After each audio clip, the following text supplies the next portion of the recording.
Hi students, welcome to Chennai Academy. நம்ம எக்கனாமிக்ஸ்லாம் இன்றைக்கி வந்து நம்ம கிளாஸஸ் எல்லாம் ஸ்டார்ட் பண்ண போகிறோம். இனிமேல் அடுத்தடுத்து எக்கனாமிக்ஸ் அடுத்து பாலிட்டி வேறு சப்ஜெக்ட்ஸ் வந்து அடுத்தடுத்து நம்ம டிஸ்கஸ் பண்ண போகிறோம். ஓகேங்களா? ஒவ்வொரு கிளாஸஸும் பார்த்தீங்கன்னா நம்ம கொடுக்கக்கூடிய பிடிஎஃப் கொடுக்கக்கூடிய சோர்ஸை வச்சு ரொம்ப டீட்டெயிலாக எக்ஸ்பிளைன் பண்ணி நம்ம வந்து நடத்துகிறோம். ஓகேங்களா? கொடுக்கக்கூடிய டேட்டாஸையும் நோட் பண்ணிக்கணும். கரண்ட் ஈவெண்ட்டையும் நம்ம டிஸ்கஸ் பண்ணுவோம். ஓகே, பிடிஎஃப் கொடுக்கக்கூடிய டேட்டாஸை தாண்டி எக்ஸ்ட்ரா சொல்லக்கூடிய பாயிண்ட்ஸையும் நீங்கள் நோட் பண்ணி நீங்கள் ஒரு ஹேண்ட் மெட்டீரியலாக நீங்களும் உங்களுடைய ரிட்டன் நோட்ஸையும் நீங்கள் எடுத்து வச்சுக்கணும். ஓகேங்களா?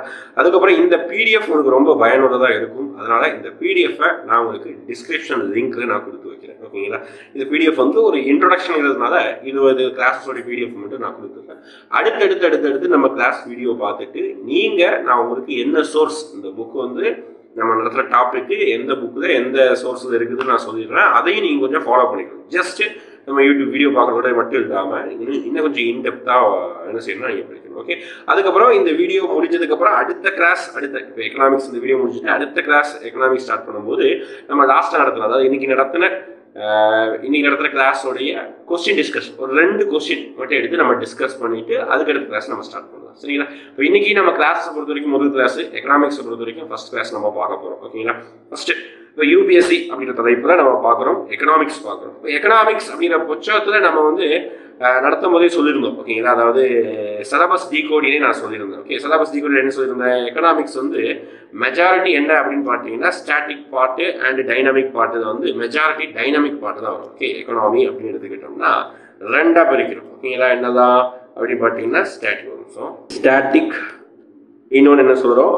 டைனமிக் அப்படின்னு சொல்கிறோம். ஓகேங்களா?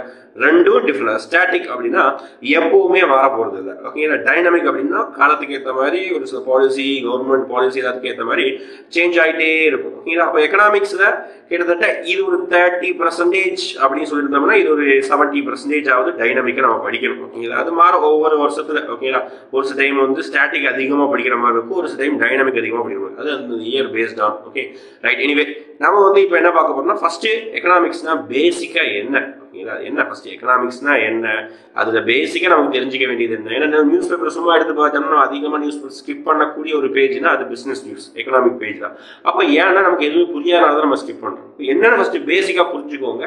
புரிஞ்சுக்கிட்டு அடுத்தடுத்த கிளாஸ் நம்ம இன்டெப்த் நம்ம போகலாம். ஓகே, ஃபர்ஸ்ட் 2 கிளாஸ் ரொம்ப பேசிக்கா இருக்கும். ஓகே, ஃபர்ஸ்ட் என்ன அப்படி பார்த்தீங்கன்னா வாட் இஸ் எக்கனாமிக்ஸ் அப்படின்ற தலைப்பு நம்ம பேசுறோம். Okay, what is economics? அப்போ வந்து எக்கனாமிக்ஸ் அப்படின்றது ஒரு சப்ஜெக்ட் தான். ஃபர்ஸ்ட் எக்கனாமிக்ஸ் உடைய ஃபாதர் ஆஃப் எக்கனாமிக்ஸ் அப்படின்னு சொல்லிட்டு நம்ம யாரை சொல்றோம் அப்படின்னு பார்த்தீங்கன்னா ஆடம் ஸ்மித்தை சொல்றோம். ஓகே, ஃபாதர் ஆஃப் எக்கனாமிக்ஸ் யாரு? Adam Smith. இதெல்லாம் நமக்கு யூபிஎஸ்சி லெவலில் கேட்க போறது கிடையாது, ஆனாலும் ஒரு சப்ஜெக்ட் இருக்கு முன்னாடி நம்ம தெரிஞ்சிச்சு. ஓகே, எக்கனாமிக்ஸ் என்ன சொல்றாங்க? Social science concerned chiefly with description and analysis of the production, distribution, consumption of goods. Okay, நல்லா பாருங்க, ஒரு 3 விஷயத்தை தெளிவா சொல்றாங்க. ஏதாவது இந்த production, distribution, consumption of the goods and services. இப்படி ஒவ்வொரு வார்த்தைக்கும் அர்த்தம் தெரியும். ப்ரொடக்ஷன் அப்படின்னா ஒரு பொருளை ப்ரொடக்ஷன் பண்றது. ஃபார் எக்ஸாம்பிள் ஒரு புக் இருக்கு, அந்த புக்கை ப்ரொடக்ஷன் பண்றது. டிஸ்ட்ரிபியூஷன் அப்படின்னு பார்த்தீங்கன்னா அந்த புக்கை எல்லா இடத்துக்கும் கொண்டு போய் சேர்க்கிறது. ப்ரொடக்ஷன் பண்ணுறது எங்கேயா இருக்கலாம், ஆனால் சேல் பண்றது எங்க ஒரு மூளை முழுக்க தான் போய் சேல் பண்றோம். Okay, distribution.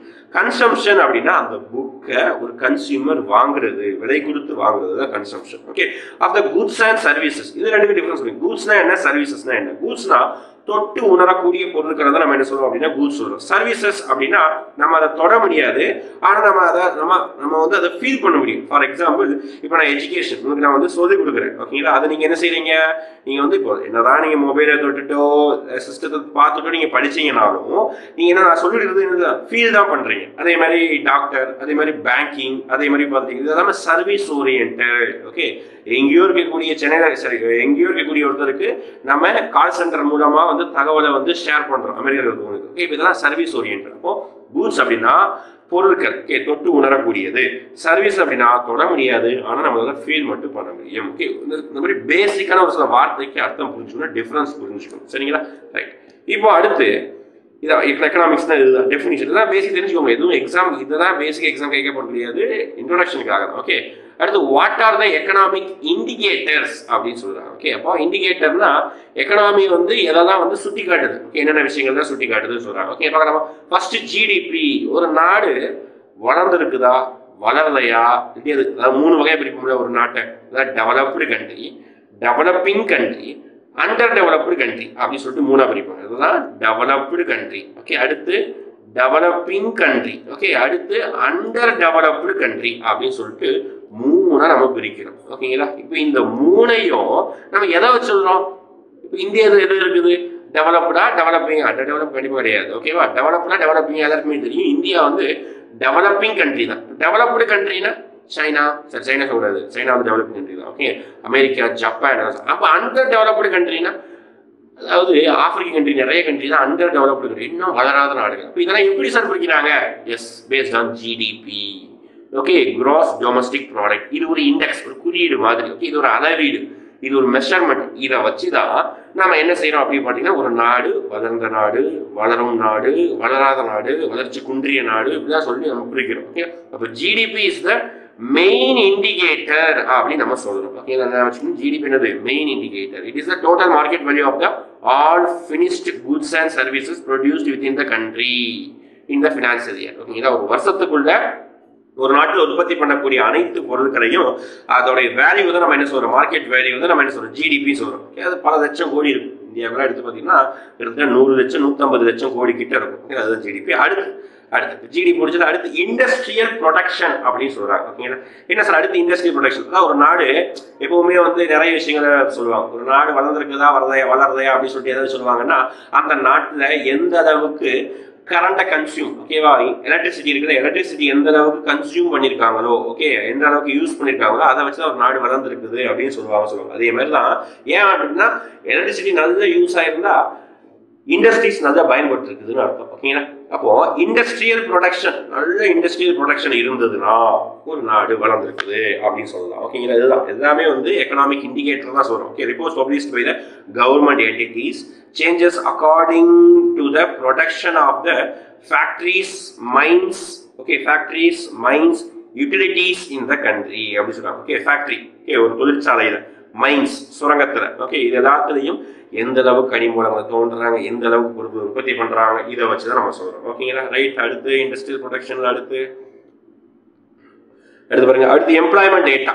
கண்டிப்பா ஒரு நாட்டுல பொருளாதாரம் நல்லா இருக்குதுன்னா அந்த நாட்டுல ஒரு நாடு வளர்ந்துருக்கும் அப்படின்னா அந்த நாட்டுல கொஞ்சமா அல்லது ஓரளவுக்கு மாடரேட்டா எம்ப்ளாய்மெண்ட், வேலை வாய்ப்பு எல்லாருக்கும் கிடைச்சிருக்கணும். அப்போ வேலை வாய்ப்போட அளவீடு பொறுத்து. ஃபார் எக்ஸாம்பிள் ஒரு சில நாட்டில் அண்டர் டெவலப்டு கண்ட்ரி சொல்லக்கூடிய ஆப்பிரிக்க நாட்டில் கிட்டத்தட்ட 85% சொல்றாங்க, உண்மையான டேட்டா தான். 85% அன்எம்ப்ளாய்டு. யோசிச்சு பாருங்க, வாழவே முடியாத நாட்டு. ஓகே, 85% அன்எம்ப்ளாய்டு ஆகும் ஒரு சில ஆப்பிரிக்கன் கண்ட்ரியில். அப்போ இது 15% ஆஃப் பீப்புள் மட்டும் தான் வேலையே செய்யறாங்க.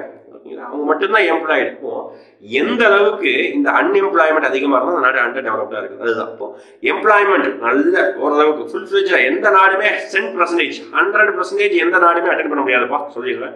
எந்த நாடு, அமெரிக்காவாக இருந்தாலும் சரி, எவ்வளோ பெரிய நாடாக இருந்தாலும் சரி, 100% எம்ப்ளாய்மெண்ட் அப்படிங்கிற விஷயத்தை அட்டென்ட் பண்ண முடியாது. கொஞ்சம் இருக்கதான் செய்யும். ஓகேங்களா? அது வந்து காலத்துடைய சூழ்நிலை, நிறைய டைப் ஆஃப் எம்ப்ளாய்மெண்ட் நம்ம பார்ப்போம். ஓகே, அப்போ ஓரளவுக்கு அதுதான் இங்க சொல்றாங்க. Okay, sharp increase in the employment indicate prosperous economic growth and potential contractions may be imminent if significant decrease occur. ஓகேங்களா? மேபி ஏதாவது டிக்ரீஸ் ஆனதுன்னா அது ஒரு மோசமான சிச்சுவேஷன் வராங்க. Okay, right. அடுத்து அப்போ இது ஒரு 3வது இண்டிகேட்டர் பார்ப்போம். அடுத்து 4வது இண்டிகேட்டர் நம்ம என்ன சொல்றோம் அப்படின்னு பார்த்தீங்கன்னா,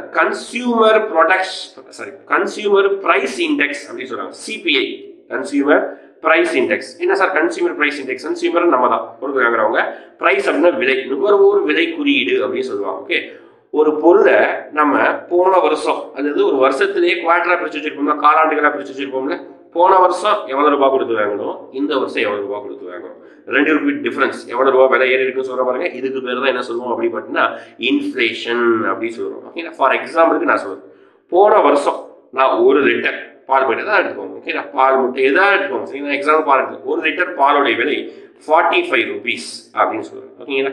இந்த வருஷம் 1 லிட்டர் பாலோடைய விலை 50 rupees ஆயிடுச்சு. ஓகேங்களா? அப்போ எவ்வளவு ரூபாய்? 5 ரூபாய் இன்க்ரீஸ் ஆயிருக்கு. அப்போ 5 ரூபாய் தான் இந்த மில்க் ப்ராடக்டோடைய கன்சியூமர் பிரைஸ் இண்டெக்ஸோடைய இன்ஃபிளேஷன் இன்க்ரீஸ் ஆயிருக்கு. ஓகேங்களா? அப்போ இன்ஃபிளேஷன் அப்படின்னா விலைவாசி ஏற்றம். அதான் எங்க சொல்ல வராங்க பாருங்க, தெளிவா பாருங்க, இருக்கக்கூடிய சென்டென்ஸை தான் கவனிக்கணும். This measures the value of retail price changes and cost of consumers pay and is the benchmark of measuring inflation. Okay, this measures the level of value level of retail price changes. Okay, retail price na நம்ம வாங்குறோம்ல அந்த ரூபா தான் retail சொல்லுவாங்க. Retail wholesale ரெண்டா பிரிப்பாங்க. ஓகேங்களா, இது consumer price index. Okay, இது வந்து ஃபிக்ஸ்டு இன்கம் ஃபாரெக்ஸ் மார்க்கெட் இதெல்லாம் பார்ப்போம். ரைட், முடிஞ்சதா? இது எல்லாத்தையும் நம்ம என்ன சொல்றோம் அப்படின்னா ஒரு 4 பாயிண்ட்ஸ் இருக்கு. இந்த 4 பாயிண்ட் தான் எகனாமிக் இண்டிகேட்டர்ஸ். நிறைய சொல்லலாம், எக்ஸாம்பிளுக்கு நம்ம 4 கொடுத்துருக்கோம். ஓகேவா? அடுத்து வாட் இஸ் எகனாமிக் சிஸ்டம்? இதெல்லாம் எகனாமிக் சிஸ்டம் சொல்றாங்க பாருங்க. The following 5 economic system illustrate historical practices. அதாவது இப்போ கீழே நம்ம கொடுத்துருக்கிறது வந்து ஒரு 5 வகையான எக்கனாமிக் சிஸ்டம்ஸ். எக்கனாமிக் சிஸ்டம்னா ஃபர்ஸ்ட் என்ன அப்படின்னு பார்த்தீங்கன்னா பொருளாதாரத்துடைய முறைகள். இப்படி தான் பொருளாதாரம் இருக்கும் அப்படின்னு நம்ம சொல்றோம். ஓகேங்களா, ஃபர்ஸ்ட் பார்க்கலாமா? ஃபர்ஸ்ட் பிரிமிட்டிவிசம் அப்படின்னு சொல்றாங்க. ஓகே, பிரிமிட்டிவிசம் அப்படின்னா in primitive agrarian society individuals produced necessities from building dwellings, growing crops, hunting game at the household or tribal level அப்படின்னு சொல்றாங்க. ஓகேங்களா, primitive agrarian society. ஓகேங்களா, அதாவது ரொம்ப ரொம்ப ரொம்ப ரொம்ப ரொம்ப ரொம்ப முற்காலத்தில் இருக்கக்கூடிய அதாவது விவசாயம் பண்ணக்கூடிய சொசைட்டியை தான் என்ன சொல்றாங்க பிரிமிட்டிவ் எக்கனாமிக் சிஸ்டம். அதான் என்ன பண்ணுவாங்கன்னா வெறும் விவசாயம் மட்டும்தான், வேற எதுவுமே கிடையாது. விவசாயம் ஆடுவாடு பிடிக்கிறது அவ்வளவுதான். ட்ரைபல் பீப்புள் எப்படி இருப்பாங்க அதே மாதிரி தான் இருப்பாங்க. நம்ம வேட்டையாடுவாங்க அவ்வளோ. இந்த வேற வேலை இடத்துல எதுவுமே கிடையாது. இந்த மாதிரி ஒரு எக்கனாமிக் சிஸ்டம், இந்த மாதிரி மக்கள் வாழ்ந்தாங்கன்னா அந்த சிஸ்டத்துக்கு பேர் தான் என்னது பிரிமிட்டிவிசம் அப்படின்னு சொல்றாங்க. அடுத்து ஃபியூடலிசம் அப்படின்னா this was defined by the lords who held land and leased it the peasants for the protection. அதாவது ஒரு லேண்ட்லார்டு இருப்பார், நில முதலாளி, நம்ம உள்ள பண்ணையார் சொல்கிறோமா, அந்த பண்ணையார் இருப்பார். அவர்கிட்ட எல்லா லேண்டுமே இருக்கும். அவர் என்ன பண்ணுவார் அப்படின்னு பார்த்தீங்கன்னா எல்லாருக்கும் லேண்டை, அவருக்கு இருக்கக்கூடிய விவசாயம் எல்லாருக்குமே லேண்டை குத்தகைக்கு விடுவார். ஓகே, லீஸுக்கு விடுவார். அப்படி இருந்தால் அந்த எக்கனாமி அந்த ஊரில் அவராக தான் பெரிய ஒரு டானாக இருப்பார். அவர் சொல்கிறத எல்லாருமே கேட்பாங்க, அவர் சொல்கிறதா சட்டமாக இருக்கும், அவர் சொல்கிறதா நியாயமாக இருக்கும். அப்போ அதுதான் ஃபியூடலிசம் அப்படின்னு சொல்கிறாங்க. ஓகேவா? அடுத்து பாருங்க கேபிட்டலிசம். இதுதான் ரொம்ப நம்ம ரீசன்ட் ட்ரெண்டில் அதிகமாக இருக்கக்கூடியது. கேபிட்டலிசம்னா with advent of the industrial revolution capitalism emerged and is defined as system of production where business owners organize resources including tools, workers, raw materials to produce goods for market consumption and earn profits அப்படி சொல்றாங்க. Okay, அப்போ capitalism அப்படின்னா full of industrial production தான். ஓகேவா?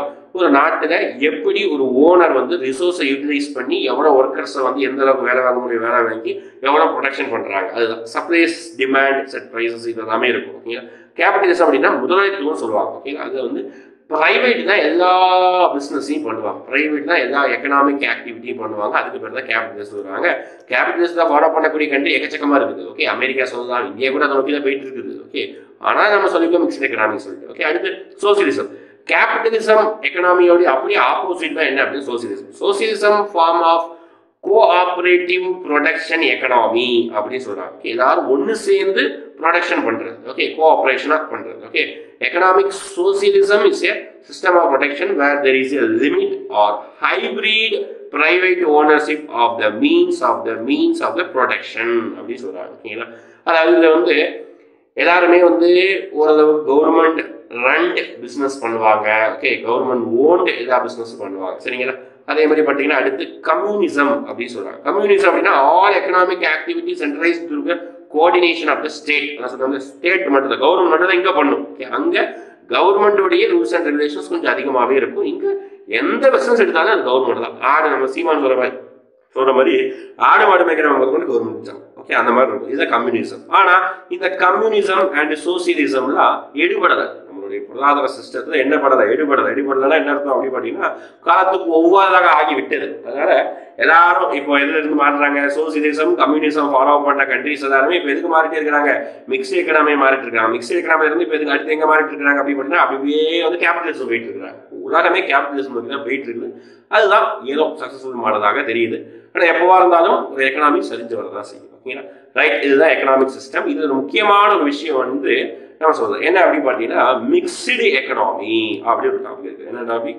Mixed economy, mixed economic system அப்படின்னு இருக்குது. என்ன mixed economic system அப்படின்னு பார்த்தீங்கன்னா இந்த மிக்ஸ்டு எக்கனாமி அப்படின்னா கேபிட்டலிசமும் சோசியலிசமும், ஓகே, சோசியலிசமும் சேர்ந்து இருக்கிறது. அதாவது பெஸ்ட் எக்ஸாம்பிள் கவர்மெண்ட் பஸ்ஸும் ஓடுது சோசியலிஸ்டுக்காக, பிரைவேட் பஸ் ஓடுது கேபிட்டலிஸ்ட்காக. ஓகே, ரெண்டுமே சேர்ந்து செயல்படுது மிக்ஸ்டு எக்கனாமி. மிக்ஸ்டு எக்கனாமிக்கு ஃபாலோ பண்ணக்கூடிய கண்ட்ரீஸ் தான் நம்ம. ஓகேங்களா, India best model India. Okay, next அடுத்த பேசிக்காக ஒரு கான்செப்ட் வந்து sectors of the Indian economy. அதாவது இந்தியாவில் என்னென்ன செக்டார்ஸ் இருக்குது, ஓகேங்களா, என்னென்ன துறைகள் இருக்குது அதுதான் பார்க்க போகிறோம். ஓகே, மொத்தமாக அந்த துறைகளை 3 வகையாக பிடிக்கிறாங்க. ஓகே, என்னதான் பாருங்க, on the basis of the activity nature, செயல்பாடுகளை பொறுத்து primary, secondary, tertiary, quaternary, quinary அப்படின்னு சொல்றாங்க. மொத்தம் 5 துறை அப்படிங்கிறாங்க. On the base of work கண்டிஷனை பொறுத்து ஆர்கனைஸ்ட், அன்ஆர்கனைஸ்ட் அப்படிங்கிறாங்க. On the base of assets, okay, சொத்தோடைய ஓனர்ஷிப்பை பொறுத்து, okay, public sector, private sector அப்படின்னு சொல்லிட்டு பிரிக்கிறாங்க. ஓகேங்களா, பாருங்க, on the base of assets, ownership. இது வந்து பேசிக்காக இருக்குது. இப்போ நம்ம இதில் இருக்கக்கூடிய ஒவ்வொரு மாடலையும் பார்க்க போகிறோம். அதுக்குரிய பேசிக் கான்செப்ட் பார்க்க போகிறோம். ஓகே, இருக்கக்கூடிய சென்டென்ஸ் நான் ஹெட்டிங் மட்டும் எக்ஸ்பிளைன் பண்ணிடுறேன், சென்டென்ஸ்லாம் நீங்கள் வாசிக்கோங்க. ஓகே, பிடிஎஃப் நான் கொடுத்துருக்கோம்ல. Okay, activity nature first primary செக்டார்னா என்ன அப்படின்னா, நேச்சர்ல இருந்து நம்ம ஒரு வேலை செஞ்சா, ஒர்க்கை பண்ணா, நேச்சுரல் ரிசோர்ஸ்ல இருந்து ஒரு விஷயத்தை நம்ம எக்கனாமிக் ஆக்டிவிட்டிக்காக பயன்படுத்திக்கிட்டா அதுக்கு பேர் தான் பிரைமரி செக்டார் அப்படின்னு சொல்லுவாங்க. ஓகே, எப்படி நேச்சுரல் செக்டார், நேச்சுரல் ரிசோர்ஸை பயன்படுத்தி, யூசிங் நேச்சுரல் ரிசோர்ஸை பயன்படுத்தி, அதுதான் agriculture, fishing, mining, forestry, dairy, இது எல்லாமே பிரைமரி செக்டருக்கு example. Okay, it also called so because it forms the base for all other productions products since இது அக்ரிகல்ச்சர் தான் சொல்றாங்க. ஓகே, அடுத்து செகண்டரி செக்டார் அப்படின்னு பாத்தீங்கன்னா இது முக்கியமான விஷயம் சொல்லுவாங்க. பிரைமரி செக்டார்ல ஒர்க் பண்றவங்க எல்லாத்தையும் என்ன சொல்லுவாங்க, ரெட் காலர் ஜாப்ஸ் அப்படின்னு சொல்லுவாங்க. இதெல்லாம் அவுட்டோர் நேச்சர் ஒர்க் பண்றாங்க, அதனால ரெட் காலர் ஜாப்ஸ் சொல்லுவாங்க. அதான் எக்ஸாம்பிள் நிறைய இருக்குது, PDF வாட்சிங்க.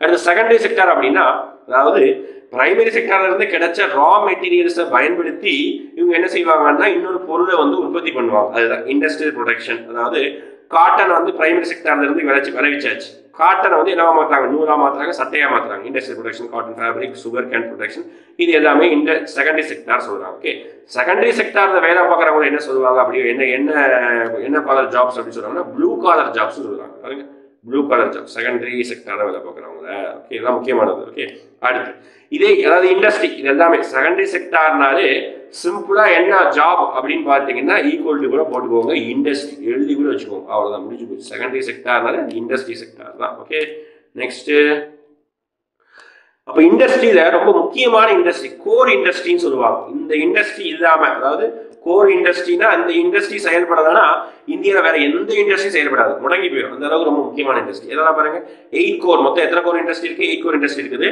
Electricity, steel, refinery products, crude oil, coal, cement, natural gas, fertilisers, இது எல்லாமே 8 கோர் இண்டஸ்ட்ரீஸ் தான் ரொம்ப முக்கியமானது. 8 core industries. Okay, steel, refinery products, crude oil, coal, cement, natural gas, fertilisers. Okay, அதே மாதிரி 8 கோர் இண்டஸ்ட்ரி இது செயல்படலன்னா வேற எதுவுமே செயல்படாத அளவுக்கு இருக்கு, ரொம்ப முக்கியமானதுல. அடுத்து பாருங்க, அடுத்து 3வது செக்டார் பாருங்க, ட்ரெஷரி செக்டார், சர்வீஸ் செக்டார் அப்படின்னு சொல்லுவாங்க. இது என்ன அப்படின்னு பார்த்தீங்கன்னா பிரைமரி செக்டார், செகண்டரி செக்டாரோடைய உதவியின் மூலமாக பின்னாட்டில் வளர்ந்தது தான். ஓகேங்களா, அதாவது இதில் எதையுமே ப்ரொடக்ஷன் பண்ண மாட்டோம், சர்வீஸ் ஓரியன்டாக இருக்கும். அதுதான் goods transported, trucks, trains, banking, உங்கள் பணத்தை வச்சுருக்காங்க, இன்சூரன்ஸ், ஃபினான்ஸ், அப்புறம் சொல்லலாம். ஓகேங்களா, ஐடி கம்பெனிஸ், இது எல்லாமே என்ன சொல்லுவாங்க, ட்ரெஷரி செக்டர் சொல்லுவாங்க. இதோட ஜாப்ஸ் வந்து ஒயிட் காலர் ஜாப்ஸ் அப்படின்னு சொல்லுவாங்க. ஓகே, இந்த ட்ரெஷரி செக்டார்ஸ் தான் ஒரு சில என்ன சொல்லுவாங்கன்னா சன்ரைஸ் இண்டஸ்ட்ரி அப்படின்னு சொல்லுவாங்க. என்ன சன்ரைஸ் இண்டஸ்ட்ரி அப்படின்னா, சன்ரைஸ்னா சன்ரைஸ் காபி தூள் இண்டஸ்ட்ரி தான், அப்படி கிடையாது. ஓகே, சன்ரைஸ் இண்டஸ்ட்ரி தான் செக்டார்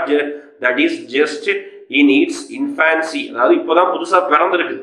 புதுசாக பிறந்திருந்தா அந்த இண்டஸ்ட்ரிக்கு பேர் என்ன சொல்லுவாங்க, சன்ரைஸ் இண்டஸ்ட்ரி அப்படின்னு சொல்லுவாங்க. ரேப்பிடாக பூம் ஆகும். ஓகேங்களா, இண்டஸ்ட்ரி தான் சன்ரைஸ் இண்டஸ்ட்ரி அப்படின்னு சொல்லுவாங்க. ஓகேங்களா, அப்போ என்ன இண்டஸ்ட்ரி எல்லாம் புதுசாக பிறந்திருக்குது ரீசெண்ட் ட்ரெண்டில்?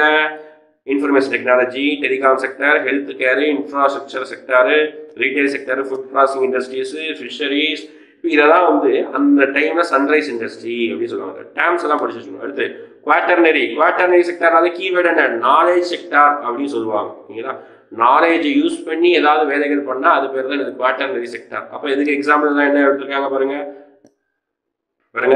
Doctors, theatres, accounts, brokerage, classrooms, hospital, இது எல்லாமே ஸ்கூல்ஸ், இது எல்லாமே டீச்சர்ஸ், இந்த மாதிரி ஒர்க் எல்லாமே சொல்லுவாங்க குவாட்டர்னரி ஒர்க்ஸ் அப்படின்னு நம்ம சொல்கிறோம். ஓகேங்களா, அடுத்து குயினரி ஒர்க்ஸ் அப்படின்னா டாப் லெவலில் டிசிஷன் மேக்கிங் லெவலில் எடுப்பாங்க பாருங்க, அவங்க தான் குயினரி ஒர்க்ஸ், குயினரி ஆக்டிவிட்டி சொல்லுவாங்க. அதாவது ஃபார் எக்ஸாம்பிள் வந்து பார்த்தீங்கன்னா ஜட்ஜஸ், ஓகேங்களா, சயின்டிஸ்ட், பாருங்க government officials, research scientist, financial, legal consultants, இவங்க எல்லாருமே என்ன சொல்லுவாங்கன்னா குயினரி ஆக்டிவிட்டின்னு சொல்லுவாங்க. இவங்க கோல்டு காலர் ஜாப் சொல்லுவாங்க. இது டாப் மோஸ்ட் 5th செக்டரோட சொல்லுவாங்க. ஓகே, அடுத்து பாருங்க, அடுத்து on the base of work கண்டிஷனை பொறுத்து ஆர்கனைஸ்டுன்னு சொல்லுவாங்க, இன்னொன்று அன்ஆர்கனைஸ்டுன்னு சொல்லுவாங்க. ரெண்டுக்கு என்ன சார் வித்தியாசம்? ரெண்டுக்கு நான் டிஃபரன்ஸ் பேசுவேன். ஆர்கனைஸ்டுக்கு இன்னொன்று கீழே வந்து அன்ஆர்கனைஸ்டு. அதாவது ஆர்கனைஸ்ட்னா உங்களுக்கு ப்ராப்பராக கம்பெனி இருக்கும், ஓகேங்களா, ப்ராப்பராக லீவ் இருக்கும், ப்ராப்பராக மந்த்லி சேலரி இருக்கும், ஃபிக்ஸ்டு இன்கம் இருக்கும், ஓகேங்களா, ஜாப் ஓரளவுக்கு செக்யூரிட்டி இருக்கும், ஓகேங்களா, ஏகப்பட்ட இன்சூரன்ஸ் கவரேஜ், லீவ் பெனிஃபிட் எல்லாமே இருக்கும், ஓகேங்களா. ஆனால் அன்ஆர்கனைஸ்டு செக்டார் அப்படின்னு பார்த்துக்கிட்டிங்கன்னா இப்படிலாம் ப்ராப்பராக எதுவுமே இருக்காது. டே வேஜஸாக இருப்பாங்க, ஓகே, ஹவர்ஸ் வேஜஸாக இருப்பாங்க, ஓகே, ஒழுங்காக சேலரி போட மாட்டாங்க, அதான் இர்ரெகுலர் எம்ப்ளாய்மெண்ட் கிடைக்கும். இது எல்லாமே வந்து அன்ஆர்கனைஸ்டு செக்டார் அப்படின்னு நம்ம சொல்கிறோம், அன்ஆர்கனைஸ்டு ஜாப்னு சொல்கிறோம். அடுத்து on the base of the assets ஓனர்ஷிப்ல பப்ளிக் செக்டார் அப்படின்னு பார்த்தீங்கன்னா PSU அப்படின்னு சொல்லுவோம். Public sector undertaking, public sector union அப்படின்னு நம்ம சொல்லுவோம். என்ன அப்படின்னு பார்த்தீங்கன்னா இது வந்து கவர்மெண்ட் ஓன்டு கம்பெனியை நம்ம PSUன்னு சொல்கிறோம். ஓகே, பப்ளிக் செக்டார் அப்படின்னு சொல்லுவோம். கவர்மெண்ட்டுக்கு சொந்தமான கம்பெனி, அதாவது கவர்மெண்டுடைய ஷேரு ஒரு கம்பெனியில் 51% அல்லது 51% ஆகும். அப்போ greater than or equal to போட்டிருக்க பாருங்க.